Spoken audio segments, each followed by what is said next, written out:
বর্তমানে সরকারি কর্মচারীর অবস্থা একজন মানে দিনমজুর যিনি রিক্সা চালান তার থেকেও খারাপ।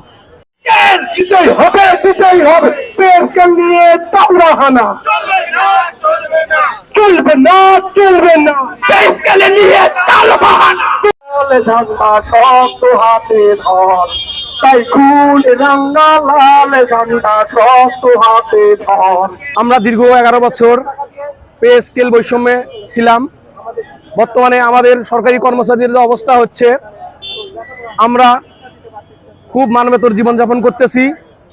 এক সরকারি পরিপ্রেক্ষী মানে পরিপত্রে আছে একজন কর্মচারী 800 টাকা দৈনিক বেতন পাবে, আর আমরা যারা চতুর্থ শ্রেণীর কর্মচারী আছে তারা পাচ্ছি শুধুমাত্র 275 টাকা। আমরা টিফিন পাতা পাই 6 টাকা। এটা একটা হাস্যকর।